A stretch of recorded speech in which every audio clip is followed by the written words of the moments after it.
All right, peeps, on today's episode of the Kung Fu Genius, the genius will be answering all sorts of hot nonsense from YouTube. Lots of gems, lots of Shaolin resurrections, and lots of, today on Netflix, the death of Bruce Lee. Never happened. Let's get to it. And every day, I practice martial arts. Yo, Mikey, how you doing, man? Hey, Sigong, how are you? Good. Here we are for another episode of the Kung Fu Genius Podcast. Dun, dun, dun. Dun, dun, dun. By the way, if you guys want to support us, the best way to support us is on Patreon. For as little as $5 a month, you get access to episodes early. You get a pipeline to get questions on the episodes. And I also put my Instagram subscriber stuff on there too, so you don't have to subscribe to me on Instagram to get those weekly Wing Chun tips. You can get them all on Patreon. And higher levels of support, I have all sorts of different goodies and things like that. So anyway, that's the best way to support your favorite Kung Fu podcast. So Well, there's the OnlyFans as well, but we'll talk about on that. we're still building the OnlyFans. We need to build up a solid library of content for OnlyFans. Yeah, a very, very, very specific kind of library. That's right. So Mikey, what you got for me? Hey everyone, just want to let you know Wing Chun Illustrated is now offering... All right, so let's just go straight off the bat with a Patreon question. Patreon question. Jonathan Martinez. Yo. Apologies, we're kind of paraphrasing a little here, but basically Jonathan Martinez would like to know if there are any of Lung Ting's books that you would recommend, like even now. Even now that I left Sifu Leung Tang so many years ago. Dun, dun, dun. Dun, dun, dun. Yeah, of course. If you follow the normal martial arts kind of storyline, once you leave your teacher or you leave a style, then you can no longer read their books and or promote their books or recommend their books. No. I'm, as I've talked about multiple times on this podcast, I'm a kind of reading nerd. I'm always reading all sorts of stuff. Not just martial arts stuff, but even within, reading about Wing Chun, I like to read everything. I mean, I get my hands on all the Wing Chun books I can get, even those from lineages that already in advance I know, like, I'm not super big fans of how they do things, but still, what I find that's interesting when you read books from styles that are different from yours or different from the way you learn it, is that sometimes you'll actually see certain things that you do in that book represented in a different way, which gives you kind of a stronger understanding of how you can contextualize this thing that you do. And then sometimes you'll look at the differences, and then you can see whether these differences are actually important or they're just stylistic or whatever. And so for that reason, I would recommend, it doesn't matter who it is, you should, if you're serious about Wing Chun, you should read everyone's book. And you should also, or I should say in particular, you should read the books of people that you disagree with, because I think that that's the only way that you strengthen your argument or you understand your point better, or you also find out that that they may also have a really good point on some things. Maybe you don't like the way they execute it, but maybe they explain something interesting. So like Bruce Lee said, all knowledge is ultimately self-knowledge, right? So that's my big throat clearing about, whether you should even just buy books from other Wing Chun lineages or whatever to begin with. Of course, if you can afford it, if you have the means, get all the Wing Chun books. And don't forget, if you go to Amazon, when you look for a book, don't forget to scroll underneath to look for the used versions of those books. There's so many times where I'm like, man, I really want to read this book, but this book's like $50, all right? Yeah. And it's a book I'm not sure about, all right? If it's a book written by me that's $49.95, say like my Wooden Dummy book, that is severely underpriced for the amount of info in there. Available at the Pro Shop, kids. Right, but if I see an older Wing Chun book that's rare and then it's got some ridiculous price on it and it's like, it's an 80-page book and they want, $50, $60 for it, I'm like, But occasionally you'll go and you look in the used section on Amazon and you'll find that book for like $5 at some bookshop in Arizona. Yeah. So it's actually quite easy to find a lot of these older books at a cheaper price, even on the big giant of Amazon. So I would definitely recommend Sifu Leung Tang's book. So his first book, his first big book is Wing Chun Kun. Wing Chun Kun is like his big tome about Wing Chun. It's an overview of the whole style. It shows the first form and the second form, like the photos for the complete form, and then it shows highlights from Buji and Wooden Dummy, including Grandmaster Yip Man performing the Wooden Dummy, just like a highlight. I think it shows the 5th set or something like that, and then it shows some applications, but it has like, Yip Man's story, the history of Wing Chun, which is really the fairy tale, Leung Ting's backstory. Obviously, he talks about his own association, and then like Sunum Tao Chum Kyu, Buji, there's Chi Sao, there's applications, and kind of a little overview on the weapon. So it's kind of like, that's the book you want to get the overview on the whole Wing Chun system. There's a glossary in the back.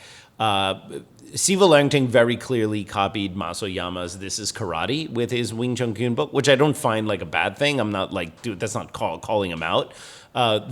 This is Karate was kind of like the big tome in that day.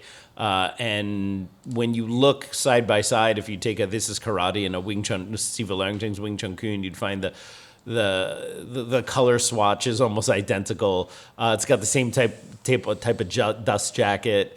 It's a hardcover, same amount of pages, same kind of style. Siva Leungting, I think, took some inspiration from Masoyama in more ways than one, maybe also personally too, in not the best ways. But I think you don't really have a complete Wing Chun book collection if you don't have Wing Chun Kuen, because that was like the first big book on Wing Chun. Right. And that came out way back in 76, right? There's some people nowadays, I've read some books that like they kind of criticize it like, oh, it's like a lot of, it's a big book, but it doesn't have a lot of substance, right? And of course, not like these new Wing Chun books that have all of these details and all that kind of stuff, right? But actually, that's not entirely true. First of all, the book is supposed to be an overview. So it's kind of weird when someone criticizes a book that is an overview on the entire Wing Chun system as then not going into, razor level detail about like nuances of Bong Sao, when that's not the point of the book to begin with, right? So I think it's like kind of a weird, unfair criticism. But it's a classic, and there are lots of gems in that book, even on the theoretical side, how Wing Chun works and so on. So I would highly recommend Wing Chun Kuen. Then in the mid-'80s, Siva Leungting wrote a book called Dynamic Wing Chun, which is kind of it was meant to teach yourself Wing Chun from the comfort of your home, right? And it's basically the Hong Kong fighting program. So it teaches like the basics, like, Pakda, Fokda, Panda, Ganda, all those kind of things, and how to use them to defend basic attacks and kicks. And so it's got like, how do you defend this punch and go in, and then techniques against kicks and elbows and knees and sweeps. It's like in 36 little lessons. And that book is really good if you really want to kind of understand the mindset of how Leungting Wing Chun functions in fighting, like the theory, closing the gap, all that kind of stuff. Also not fighting when it doesn't make sense, like not trying to be an idiot superhero. Like he actually has lots of very, very good stuff in that book. So I like Dynamic Wing Chun. Those are like the two, I think, must-haves. There's a third one. It's getting harder and harder to find, which is his 116 Wooden Dummy Techniques book, which he co-authored with Yip Chun. Siva Leungting has since come out with a new Wooden Dummy book. He came out with it in 2010. So his new Wooden Dummy book kind of essentially replaces that old gold-covered one, which had Grandmaster Yip Man on the cover. Yeah. And part of the reason is just because, in the early times of, I should say, post Yip Man's death, all right? So Yip Man died in December of 72. Both Sifu Yip Chun and Leungting had a pretty good relationship. I would say it's even more than cordial. Like they were pretty close. Eventually co-authoring this book in the early 80s. And then at some point, something happened between Sifu Leungting and Sifu Yip Chun. And I don't know exactly what that is. It's most likely it's someone said something in a newspaper article in Hong Kong and the other person got pissed. And then there's like a back and forth, right? And Sifu Yip Chun kind of very oddly changed his entire tune on Sifu Leungting. At one point he was, singing Leungting's praises and talking about, how much his father said he should, pay attention to Leungting because of what Leungting had learned from his father. And that's a that quote I actually have from someone who heard that out of Yip Chun's mouth in 1973. Okay, to now Yip Chun barely knows Leung Ting exists. This guy never learned from my father or whatever, right? And so I want to know what happened in between them having kind of a honeymoon period and them not. All right, I would assume it was some kind of someone said something in a newspaper or whatever, and someone got pissed off, because that's usually how these things roll out. And so as a result, I think Siva Leung Ting didn't want a wooden dummy book that simultaneously promoted Yip Chun. So he replaced it in 2010 with his own wooden dummy book and stopped printing the old one.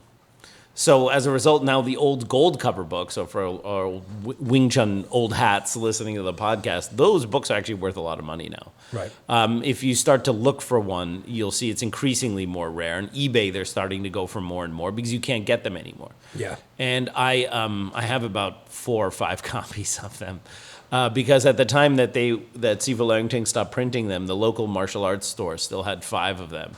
And I knew where this was going, so I bought all of them. And then they even gave me a discount. I ended up paying $8 for each one. Oh snap! Yeah. Wow. And I've seen on eBay that book's going for a few $100s already. So there's your this is my retirement plan in New York right now. You know what I mean? Yeah, I could pay 1/4 of 1 month of rent with what I can. You might be able to get half books. a big toe fixed. That's right, exactly. So so if you can get the gold book, the gold wooden dummy book, which is getting increasingly harder to find, I would recommend getting that. Outside of that, Siva Leung Ting had like a big gap between books. He wrote, the big Wing Chun Kun in 76. Dynamic Wing Chun came out in the mid-'80s, early '80s. The wooden dummy book also came out in the early '80s. And then he really didn't. He wrote other books, and he wrote books on other styles. He even wrote his famous Skills of the Vagabonds books, which I actually find those books really fascinating. Siva Leung Ting's a bit of a Houdini type. And what I mean is he's not an escape artist. You don't go up and shackle him and he'll get out. But one thing that people don't know about Houdini is that Houdini was very staunchly anti, I suppose, faith healers. Like, he was very strongly opposed to people who kind of sold quackery and snake oil and another reason to be a fan of him. To be fair. Which is great, because and I think it had something to do with his mom being sick when he was young, and they went to one of these faith healers. I think one of the ones that pretends to pull the guts out, but the faith healer already has it in his hands. And I think Houdini, obviously being well-versed in magic, he saw it right away. He saw that the whole thing was a con.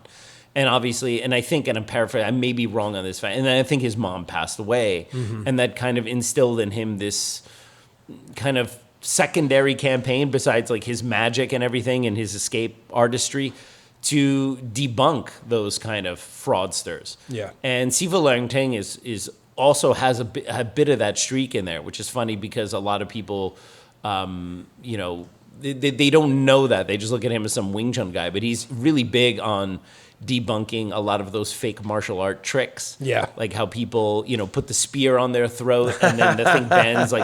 Even nowadays, people see that and they think this is some kind of feat of Qigong or internal strength or whatever. And, truth is, it's just a trick. Now, it still requires practice. It's not like, if you learn the trick, anyone can do it. You still need to practice it. But it's a trick nonetheless. One thing you have to ask is, how come the spear always bends down and not up? Yeah. All right. And he also, basically exposes all those things, like, the guy's laying on a bed of nails with a concrete slab on him and someone breaks it with a sledgehammer and he's unharmed, and all that kind of stuff, right? Yeah.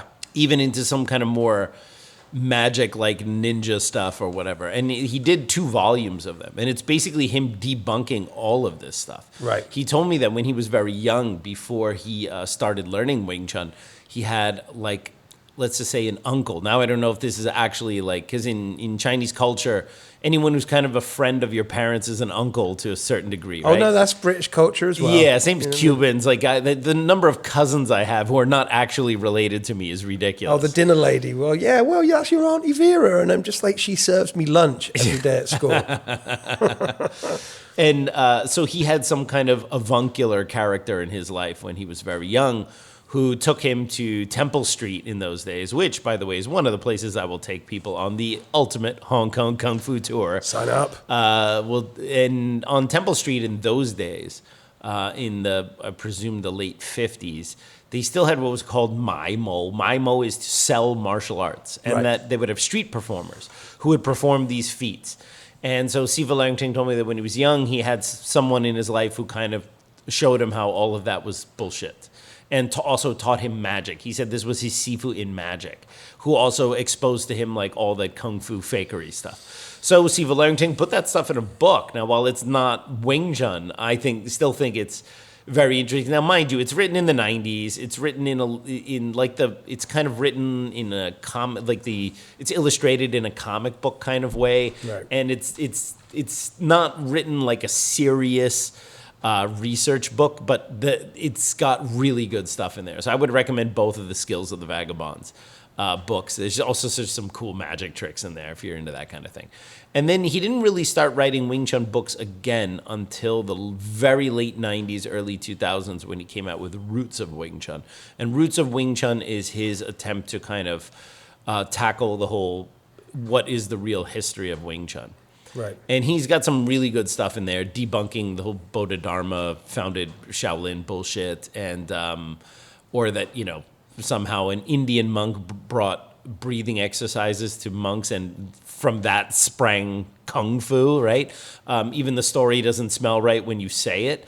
And by the way, every time I kind of bring up the whole Shaolin temple thing, everyone always tells me to read Mayor Shahar's book called The Shaolin Monastery, which is, I guess, one of the main two books that are academic research books about Chinese martial arts. Right. And I actually had the book, and I scanned it once a long time ago, and it just like, because I'm not like that much of a Shaolin nerd, so I was like, I'll get to it, because I just have this constant mounting of books that I need to get to. And I read the other one, Peter Lorge's Chinese martial art books, which I enjoyed very. It's called The Chinese Martial Arts. Very well researched, and I enjoyed it quite a bit. It also explained a lot about the supposed internal-external dichotomy, and how there's actually a little bit of racism involved in that dichotomy. Yeah. To put it in a very 2023 lens, because Buddhist martial arts. Well, where does Buddhism come from? It comes from India. Right. So there was, within Chinese martial arts culture, a bit of the idea to downplay those Buddhist martial arts as being foreign. Right. And external, and not as refined. Yeah. But the, in-house stuff, the stuff that came from Taoism, that came from their own indigenous philosophy, that was internal and much more intricate and much more intelligent. So that is also one of the one of the explanations as to where this split came about, and why within Chinese martial arts circles, external martial arts is somewhat stigmatized. Right. And internal is so much more superior, right? That's why you see flocks of Tai Chi guys just knocking out MMA guys. You know what I mean? I'm a fan of Jing Yi. Exactly. So, I love internal martial arts, but I just find that within the internal martial arts community, there tends to be a louder mouth about what they can do, which seems very disproportionate from the amount of live sparring they do outside of anything that looks like push hands or something like that. That's funny. I did actually do. I've told you about this. I did a Jing Yi class once, and I could spend half an hour of this podcast discussing about how you were completely right about how everything played out with the Sifu. Right. Because it was hilarious. Like I couldn't have already seen that through common sense, but it was really funny to see in real time. Right. But one of the first things he said, going back to what we were talking about like kind of like the, like the tricks with the sticks, spear on the throat, and all this kind of stuff. One of the very first things he showed me, he was just like, so what we do is that we have our hands like this, right? And I'm like, mm-hmm. Like, The Street Fighter goes, well, 5 things I could break really fast. Gang, I'm having a fit, and I'm like, It's like, yeah, because the thing is, when you have the internal, right, you do this, and when you do that, you can't break the fingers. And I was like, I have to show respect. Because I just wanted to be like, but what if I went over and went... Well, what if you just grabbed it and bent it back the other way? Yeah, like, I was just like... Yeah, fingers are fingers are quite fragile in that way there. No, but if you have it like this and you just, like, show it like there, it can't break. Because when you come in like that, that's a thing. I had a buddy in high school who was really into iron palm training, and he would do that shit like crazy. And his hand was super gnarly, and he could break shit, and he was like super proud, and he would show us. And then he later quit Chinese martial arts and got into kickboxing. And in his first kickboxing match, he broke his hand. Oh, yeah. I was about to quit. Yeah, and it's kind of like, all right, so like, well, I guess then your iron palm training really didn't really do much, right? All the time that you take to bust up your hand and potentially give you arthritis in the future, only to have a hand that still breaks in a fight, just seems like not the best use of your time, right? Science. Yes, science and stuff. So the Roots of Wing Chun book was interesting. He's got some good stuff in there. By the way, so what I was saying is I started officially reading Mayor Shahar's book. Right. But because it's a serious research book, I'm not just reading it straight through cover to cover. I do, whenever I read a book that's like about history or about, where there's lots of numbers and dates and facts and stuff, then every paragraph I read, I summarize it in one sentence. So I read a paragraph, summarize it in one sentence, read a paragraph. So in the margins, I have a summary of every single paragraph, which I can go back and scan, and it allows me to remember the entire passage so much easier. Right. So I'm doing that. So now I'm already halfway through, because actually I didn't realize how fascinating the book was. The book is really interesting. He definitely does his due diligence in terms of getting sources and everything, which you expect from a research book. But I haven't gotten to the end yet, so I don't know if he's going to have this whopping conclusion where he goes, all right, so all of that is bullshit? Because so far what I've read seems like he doesn't push back on any of the stuff that's most ridiculous about the Shaolin Temple story. Right. Because just so you know, all right, and I know this is going off track a little bit to the Leung Tang book question, but we did that recent episode on history, and people did appreciate it, and I am now reading that other book as a result to make sure that I'm not missing the most researched book ever written on the Shaolin Temple, right? But I read a lot of history, okay, outside of martial arts. Right. And I also read a lot about how history is supposed to be recorded and what proper methods are for historical researchers. And I can't really comment on the book because I haven't finished it. Right. But being halfway through, he seems to source Shaolin scriptures and internal scriptures as source material for historical stuff. And you can't do that. If you're looking if something really happened in history, you have to find contemporary accounts that say, yeah, this fight happened at Shaolin, and this is coming from the government records reporting on that. But it's like, yeah, in Shaolin, there's a painting that showed the Shaolin warrior monks fighting off all of these guys. Oh, so there's a painting in their own temple that shows all of these myths and legends. Okay, what about, where's the external source that verifies that? Otherwise, you're literally taking their own internal propaganda and saying it happened because there's a painting in the Shaolin Temple that said it happened. Right. And I'm going, that's kind of weak. Mm-hmm. And then the whole Bodhidharma thing, Bodhidharma comes from in India, and he's essentially, well, some say he's the founder of Zen Buddhism, some say he's just someone who brought Zen Buddhism, all right? So that's still up for debate. But he brings Zen Buddhism to these monks and then teaches them some breathing exercises so that they can meditate longer. And then from that comes Shaolin staff fighting. Like it's a non sequitur. Like when you, it's like, so then he taught these monks better breathing techniques for their meditation. And thus Shaolin Kung Fu was born.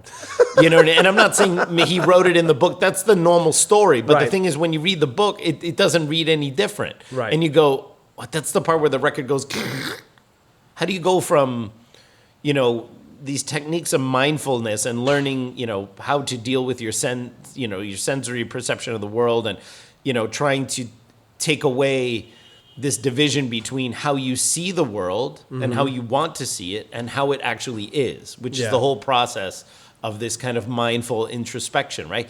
Take away that first layer, stop looking at the world through symbols and how you want it to be, and look at it as it is. And that kind of, to, in a very simple way, is what it means to be enlightened, to have that one illusion taken away from you and you just see what is.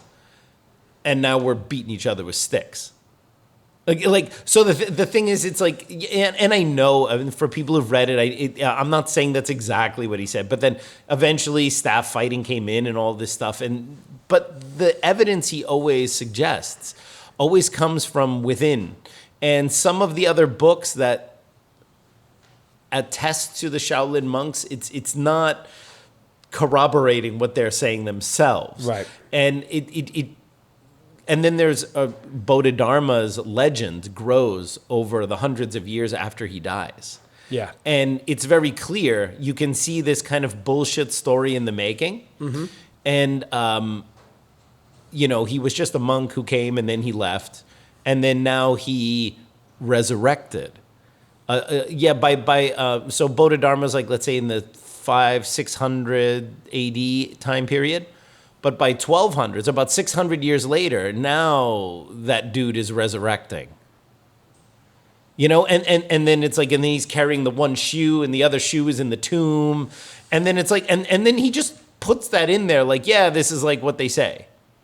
And then you're like, okay, well now if we're going to go to supernatural shit, now you need twice the amount of corroborating evidence if you want me to believe that. It's at least 4 or 5 times. Yeah, and there's no pushback on that. Yeah. And or like him ascending or doing all these kind of, like the monk cutting off of his arm to prove his loyalty. It's like all of these things happen these stories came out 100 years afterwards. Right. And then you start to see this is how the sausage of everything that's made. Look at like Roswell. All right? Like what is Roswell? Some dude found some tinfoil and sticks in the desert. And now it was an alien ship with aliens in it that they're now hiding at Area 51. It's like, come on. Like this happened within recent history. And you can already see that their cults of Roswell, and this is something that happened in our own history. We know that it's bullshit. We know that that's not what they found. Yeah. Even if you look at something like Lincoln. All right. So when Lincoln died, it was already in the time of photography, and Lincoln was very well photographed. It was in the time before audio recording, but at that time they had really good stenographers to record what people were saying. When Lincoln was shot and died, he was recorded at someone who was there, name of Seward, I forget what his name was, of maybe someone in his cabinet or a reporter or something like that said, he's now with the angels. And there's an entire contingency. That's not what Seward said. He said he's now of the ages. And you have to imagine this is something that happened in recent history. Yeah. And they can't even agree on that. And yet 1,500 years ago, we now have to take it on faith that this dude resurrected and did all this stuff because of paintings in the Shaolin Temple. So I'm hoping that later in the book, he kind of goes, all right, so everything I was talking about, that's what the myth is. Here's my conclusion. Like, none of this shit happened. All right? If he comes to that at the end, or just say, if it happened, there's no real evidence for it. Then I will go, okay, so he laid out the whole story and where it came from. But then at the end, he basically says, look, all right, this is a bunch of nonsense. So I have to reserve judgment on the book until I get to the end, because you got to see my notes on this thing. I'm actually thinking when I'm done reading it, I'll do maybe 2 episodes about it, because I have notes. and I'm just going to go like, look, this is why me as and look, I'm not a professional historian, so Right.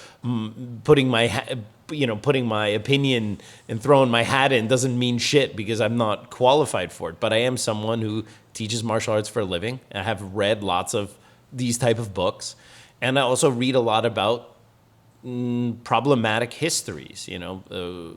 Stuff from the Mongols, stuff from ancient times and Bronze and Iron Age books of religions and stuff, and they have all the same problems. And so I'm not unversed on the topic of what constitutes evidence and what is just a bunch of dudes saying shit. And so far in this very academic book about the Shaolin Temple, it just sounds like he's just quoting all the fantastic shit and then just not pushing back on any of it and just saying, well, this fantastic shit must have happened because I got it from this book that said it happened. Right. Including, I'm not even sure Bodhidharma was a real person. I think that there's some attestation issues with this guy here. Well, you know what? It just suddenly occurred to me as you were saying that, like, that's what Christianity is missing. A martial art. Something else to bind them together, right? Just imagine, though. I mean, it's like the biggest. It's arguably still like the biggest religion in the world. It is, right? And literally, the story is essentially the same when you're talking about resurrection and all this kind of stuff. Yes. Just add a martial art into there, and it's perfect. I tell you what, everyone is flocking way back. That's right. Awesome. Yeah. And now I'm thinking about it way too much. Yeah, it's not something I actually want. Yeah. But I think that's what Well, it's missing. Jesus was a Jew, so it'd have to be some type of Krav Maga. Now, you see, when you say that, it just reminds me of that episode of The Simpsons when, Marge is... like the guy that, like, he's some kind of alternative universe thing where she's married to this guy, Artie, whatever it is. Oh, right. He's like infatuated with her or something, right? And he has been infatuated since, again, and like Homer comes around to like try and take her back, and she's like, oh yeah, I'm well versed in the skills of Brazilian jiu-jitsu. Let me lay down on the floor. Yeah, now get it between my legs or something like that, right? Yeah. That's what I think about. Right. So, along with all the Smurfs theme tunes. So anyway, back to the question. Roots of Wing Chun book is interesting, but only if you're really interested in the history stuff. There is some stuff in Siva Leungting's Roots of Wing Chun book that is not true. And he does say some untrue and unkind things about some of the other Wing Chun lineages. I'm not talking about Yip Man lineages, although he does take aim at his former teacher in there. I mean, like some of the mainland Chinese Wing Chun styles, he tends to kind of shit on their historical accounts, although... he might have reason to do it, but it doesn't come off as very scholarly. The way you could see he really, and look, I'm a Yip Man and Leungting Wing Chun follower, right? So that's my jam, that's my line. But just if I can pull myself out of my own identity as a Wing Chun practitioner in the Yip Man Leungting line, I would look at the book and go like, yeah, but he's really not being nice to anyone else but our people. Like, and I can see I can see that, right? And so I don't think that really has any place in a book that's supposed to be like an even-handed scholarly research. So you might want to skip Roots of Wing Chun unless you are really morbidly fascinated with that stuff. And then later in the 2000s, he started to write books on the forms again. But individual books, so a book on Siunum Tao, a book on Chamkyu, a book on Biuji, and then in 2010, his new revised version of the Wundami book. And they're not very long. Like so they're not as detailed as yours. Not as detailed, right? His Siunum Tao book's like 100-some page. My Siunum Tao book is like is the one that can eat his Siunum Tao book, right?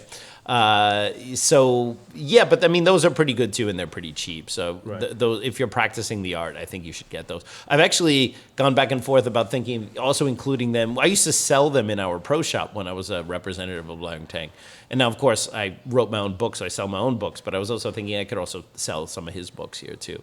Might as well make money off my former teacher. So before we leave this one, I'm not asking you to call anybody out, because that would be very, very unprofessional and very frankly, British of you. Yeah, frankly, that's not what we do. You're right.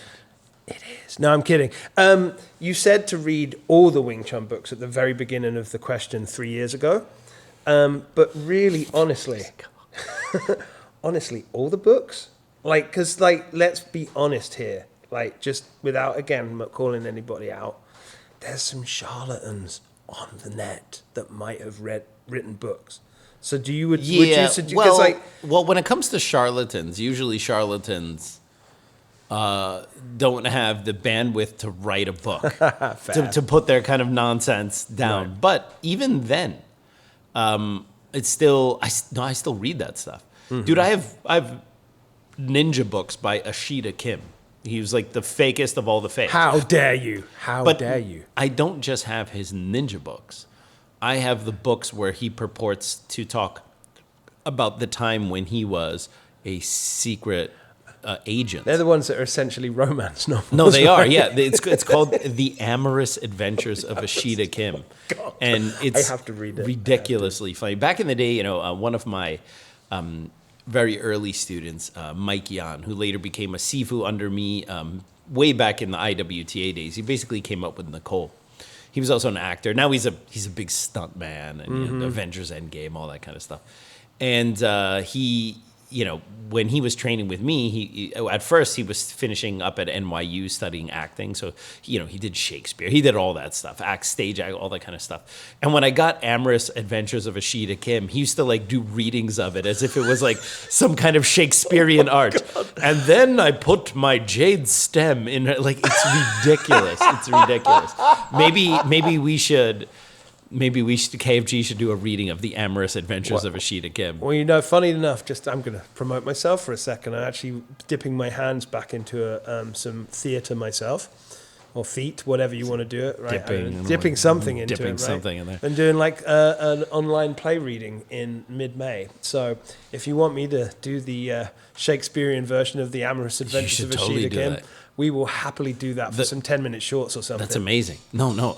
There is a lot of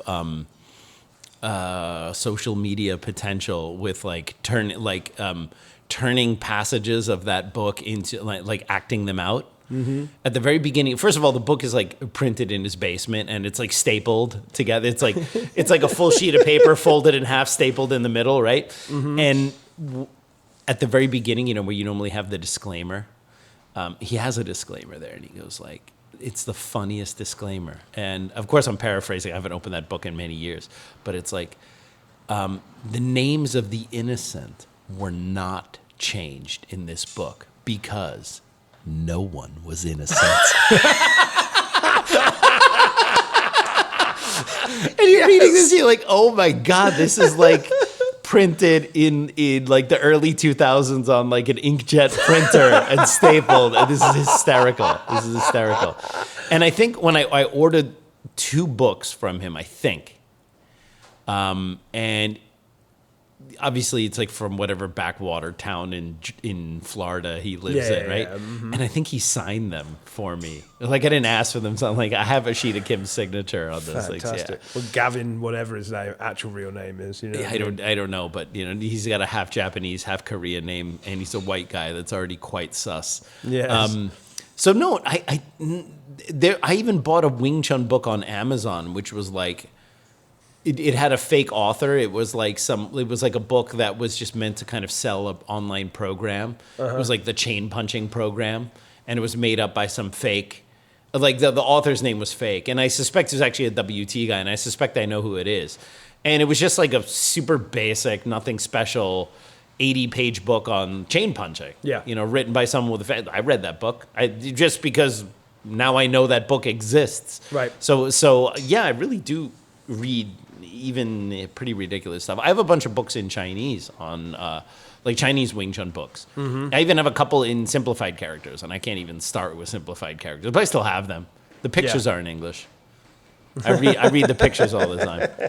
On top of the forms books, Eva Learning also wrote some books on the Chisao program, and I mean, it all depends on how into the program you are. Right. I'm a kind of collect them all kind of guy. So no, that makes sense. You should see my record collection. Yeah. You know what I mean?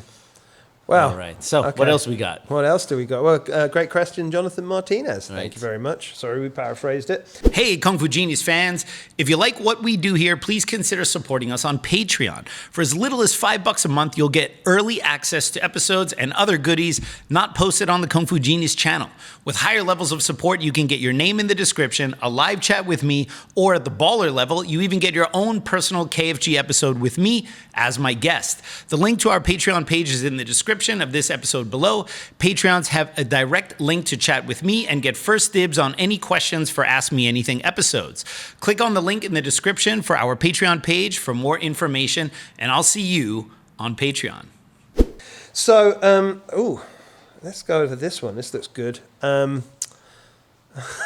Wow. You know what? Anytime you or Dre have this like, oh, well, this looks like, I immediately I'm like, I know something's bad's about to happen. No. You're quite safe with this one. It's actually a great friend of the podcast, Sifu Brian Cuttle. Oh, excellent. Yeah. Yo, KG. Apparently he missed the F. I'm guessing maybe it was a typo. Kung Genius. I get your F right here. Why? Actually, excuse me. Thanks again for the shout out and as always, insightful answers. You've got me thinking now about a docuseries about Bruce. Do you think they could make an entire season based only on the book The Death of Bruce Lee? Would it actually pull an audience or get brushed aside like Bruce Lee, my brother?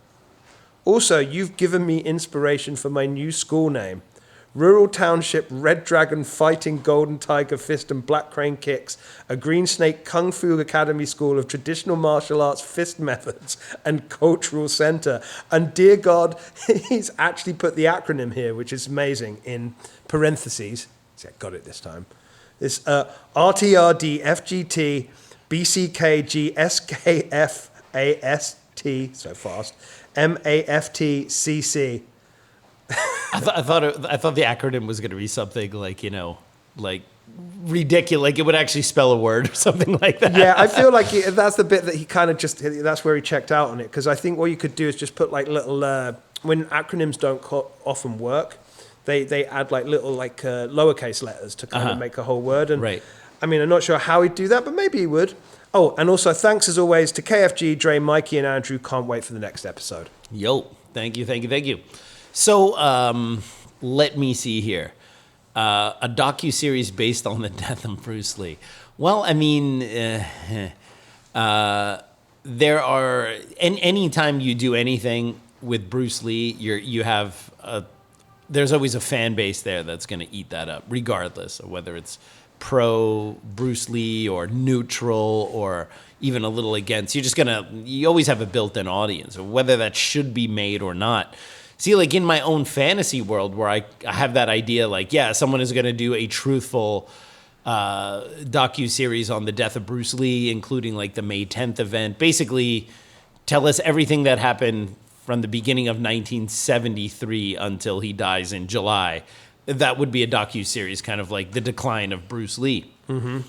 But I just don't know between like having to fight the Lee estate, because you'd be trying to produce something that is like kind of puts him in a negative light. Although I don't really see, someone who's struggling with fame and stardom and a bit of a drug issue. I don't see that as being like, there's no value judgment for that. When you talk about that, some people are like, oh, he's saying he's a bad guy. No. See, he was a 32-year-old stud of a human being who was on top of his game, who suddenly got all of this fame that he had been looking for his entire life thrown on him very, very, very quickly. And he was enabled by a lot of the people around him. And I don't know many 32-year-olds who would pass that test with perfect integrity and flying colors, Yeah. If I was gifted that level of success suddenly, by age 30, who knows what kind of monster I would have turned into, right? It's just so easy for people to go, he did this and he did that. It's like, you can't say any of that stuff unless you've been in that exact situation.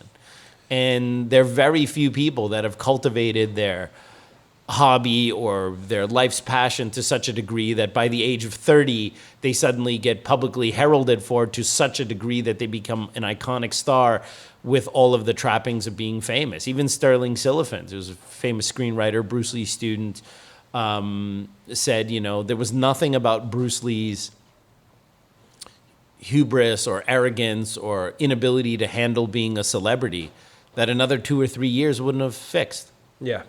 He was at the beginning of that, when a celebrity becomes famous and the shit can go a little off the rails. And then if they're able to overcome that, it's like the first test. Yeah. And then they stabilize and then they become like a normal person in that ecosystem, as normal as you can be, right? Bruce never had the chance to pass that test. He failed the first test, which many people do.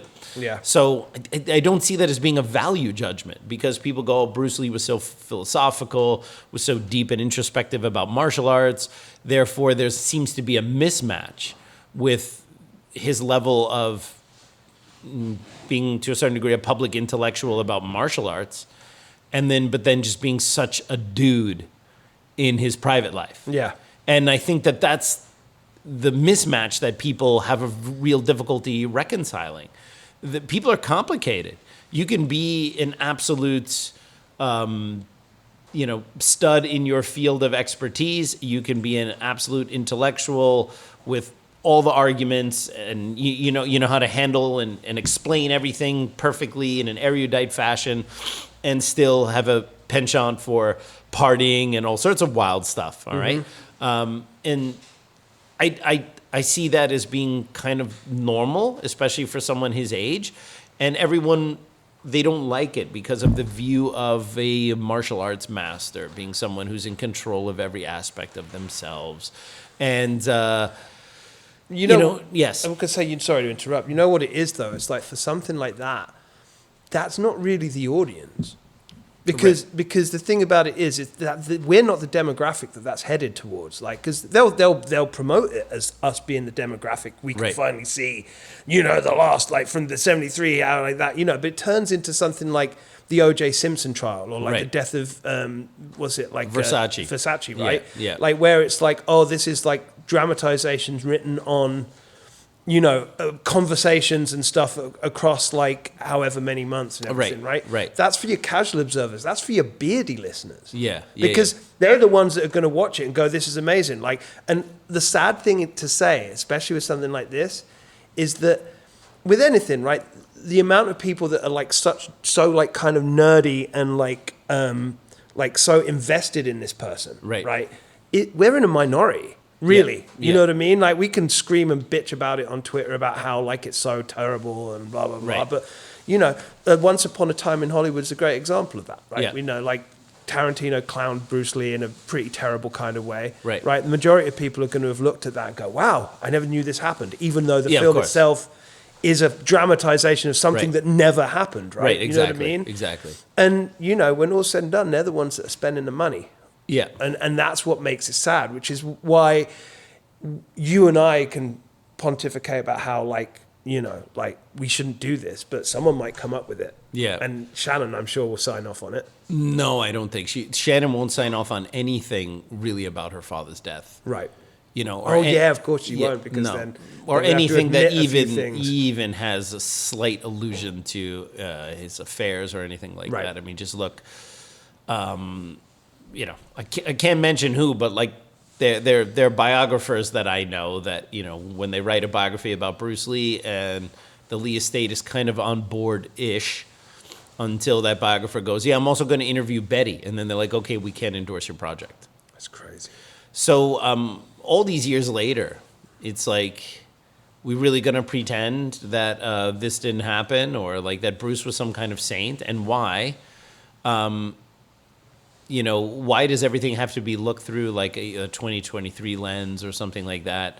And also, why does the fact that, he was kind of a bit of a wild child who, lived that kind of 60s, 70s lifestyle in the 60s and 70s, why does this not do anything but just make him seem like a dude? Yeah. You know what I mean? Like he was on top of being this awesome mind in martial arts and physically gifted and working really hard and all that kind of stuff. He was also like a dude like if you hung out with him, you'd probably get along with him. And it just, that particular dichotomy just doesn't sit well with the Lee estate and doesn't sit well with a lot of the Bruce Lee fans. They don't they want him to be some Taoist sage, and essentially they want to take away the one thing that humanizes him. The fact that he did have faults, that he had a temper, that he had this, that he had that. And everyone's so quick to go like, Bruce Lee shouldn't have this or whatever. It's like, dude, you're angrily commenting on YouTube about how someone ought to behave. Like, stop, okay? It's kind of ridiculous. And so I think that it's just weird that the one thing that humanizes Bruce Lee, his faults, would be the one thing that would make him more accessible to regular people, that despite the fact that he had these faults, he was still able to accomplish so much. But the Lee estate and the delusional fanboys want to excise anything about Bruce Lee remotely human and remotely relatable. Like, we should only worship this guy because he's like a god cut from something different than we're cut from, instead of he's a dude just like the rest of us. And despite that, he still accomplished all these things, and that's why we should look at him as someone to revere. Right. But no, they want to remove his humanity and make him this kind of person that no one can relate to because he's perfect. Well, that was great. I'm sure my facial expressions really showed that at the end of the question. For sure. I'm sure they did too. Yeah, totally. I hope that didn't get missed for any reason, like, say, my phone didn't run out of space. No. No. Why is your phone always running out of space? That's what I want to know. Because I'm hood, man. I don't have a big phone. 64 gigs. My daughters were giving you a hard time for having a phone that only has 64 gigs. Yeah, there's nothing worse than being roasted by a 10-year-old. And then being correct. It's really, really bad. Anyway, let's we got time for one more, right? Sounds good. Okay. JP Steve Shanahan, because I don't do the Dre thing. No one does the Dre thing, not even Dre. Absolutely. Sifu, because there is an exclamation mark. Right. Another question for your next Q&A session. One thing I always wondered, are martial arts instructors bound to get rusty if they focus primarily on teaching students, as opposed to consistently training with other practitioners that are more or less on their level to keep their technique sharp? Any idea? No, I don't have any idea about this. No, I mean, it's a great question. But again, it's the difficulty with some of these questions is that they make a kind of a tacit assumption that, like, that it's a binary choice. You are either teaching and getting rusty, or you are training and not getting rusty. And that's kind of a binary proposition in terms, like, those are not the only two choices on the spectrum. So you can be very involved in teaching and still also be training on the side and improving your skills. Like, that is, I don't think that it is one or the other. For sure, there are sifus or senseis or teachers of various martial arts styles who focus so much on training that their own training tends to lag a little bit, right? And it's also possible that also comes in ebbs and flows. I mean, there are times in my teaching tenure since I started City Wing Chun in 2002 where, I was way more focused on teaching than I was on cultivating the skills that I was learning as an instructor, like the more advanced stuff, because, well, you have to focus on the students, right? And then there are other times, especially once I got more assistants, where I was able to come back to focus on my training a little bit more. But that's always kind of in ebbs and flows. And I think that if you're an instructor who values, your own training and you want to be a good example to your students, that you will also then find the time for your own training, because that is setting a good example for the students. Also, in a martial art like Wing Chun, you do a lot of your training with your own students, and you do chi sao with them. You have them come and attack you. You have them try to resist you, so you can show them how this stuff works. So the idea that the Sifu is just standing up there with folded arms and not rolling up their sleeves and getting their hands dirty is also, I think, a bit of a false picture of like a Wing Chun instructor. But I don't know if that's what he's kind of going for, because this is something that I've actually thought about in our classes when we talked about it, or you talked about it in class. And that is, it's not actually necessarily saying that it's not binary in the sense that you're not training, right? Right. But possibly an extreme scenario. So you get up to a point where you're like now, like kind of like level 3, level 4, level 5, right? In somewhere else where you're able to train with those kind of practitioners. And then you move to New York and you're suddenly like the new instructor. And of course you were actually like a little lower at this point, but you were still like high up at that point. And you don't have anyone to train with in New York. So you're training new people. As you always would say, I'm training training partners, right? So you want to get them up to a level so you can actually start doing everything. Right. But if, say, for example, you only get to, say, do 2 seminars a year in Hong Kong, or like go up to see Carson Lau in like Toronto and stuff, right? In that respect, you're still training, but you are not training with someone at your level because you're teaching someone at your level. So yes, so no, I understand that, except that the most important stuff to be good at in Wing Chun is all the foundational stuff. Right. So yeah, would it be cool to have someone to do, or at that time? I mean, now I have students who are learning knives and pole and all that stuff. So I can train all those things with my students who have learned it now. But back then, I mean, it would have been nicer to have more people around that I could do the Buji stuff with when I was learning it, or the wooden dummy stuff that I was learning with.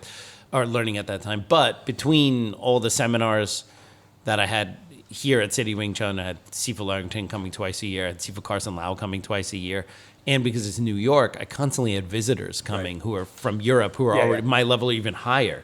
So I had a regular influx of people coming in who are way better than me, and who would train with me throughout that entire period. So that it wasn't a matter of I didn't have access to it. I did, and actually it came in really good intervals because I was teaching all the time. And think about it, twice a year Sifu Larrington would come, and twice a year Sifu Carson Lau would come. So it's like every couple months I had someone here who was way better than me, training me and learning from. And the other thing too is the most important stuff in Wing Chun is the beginning level stuff. As nice as it is to be able to do Buji and Chigurk and dummy and pole and all that kind of stuff, it's way more important to stop someone from murdering your face with a punch, and that you can do with your own students. All right, and I think that it's a bit of a fallacy to think that if you don't have the ability to train all the advanced stuff all the time, that somehow is going to impede or retard your progress in Wing Chun. I go, well, not if you view Wing Chun as a mechanism by which you defend all sorts of different types of attacks, especially non-Wing Chun stuff, because that stuff you build into the culture of your school. I mean, when I ask my students, like, come on, try give me a kick, I'll show you how this thing works. So try kick me higher. Come on. You encourage them to do all this stuff. Okay, try to punch me. When you grab my arms, don't let me off so easily, so you can really show them. That's actually where you're really getting good, because now you're using the everyday skills to demonstrate it to someone off the street, to demonstrate it to your students, to show them how this really works under resistance. Yeah. And, having to do a crossover Popeye from Wooden Dummy 6 because the guy gave you a horizontal style lapsao or whatever into the Popeye footwork with the ghost hand or whatever is not the most high percentage thing, all right? And at some point you will have enough people to train that stuff with. So I get the question sentiment, but in practical application, any good instructor is going to find ample opportunity to train their own stuff if they know what they're doing and if they know how to train with their students. Right. Okay, cool. Yep. Right, so see if we could squeeze one more. Squeeze one more in, you know what I mean? Lil Jacama. I don't know. Could you make a video asking the AI chatbot ChatGPT stuff about Bruce Lee and then analyze its accuracy and truthfulness? I've tried this and it seems to output some misinformation. That would be a great idea. Actually, we should do a ChatGPT episode. Yeah, that would be cool. Where what we can do is we can have the audience ask a bunch of questions that they want me to ask the ChatGPT, and then we'll ask it in real time. And I'll see if the information is up to snuff or not. Mm-hmm.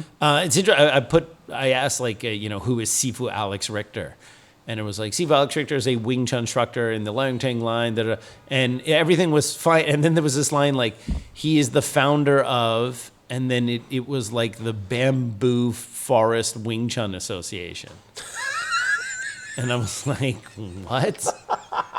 Yeah, like it was like all fine, and then there's like this one throwaway line at the end where you're like, huh?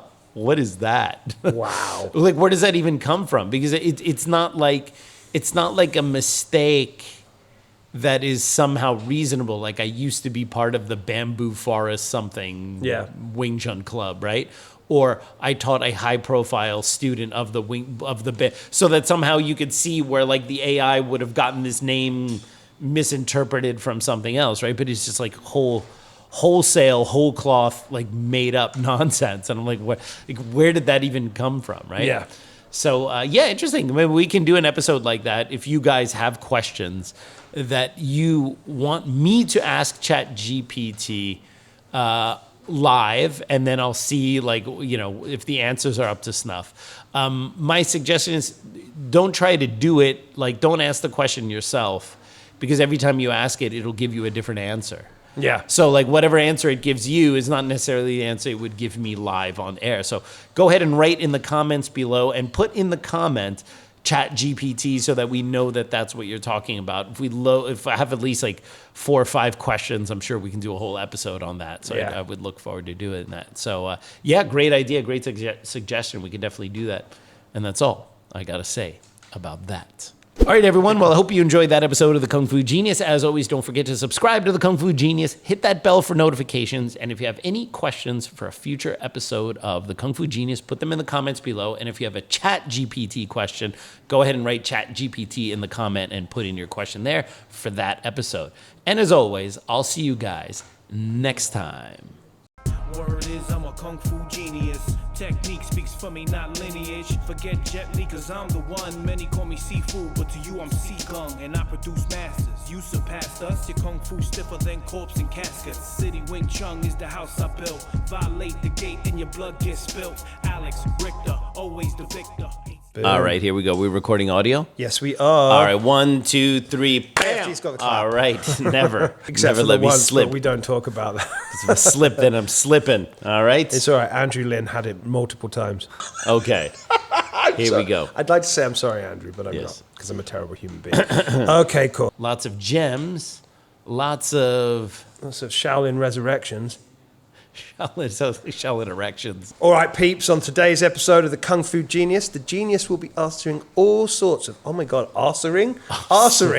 The Answering's that sounds like a British word. It's a massively, it's Yeah. it's a British like word to now. be assing around. I was actually, Answering. no, it's probably something pornographic. You know.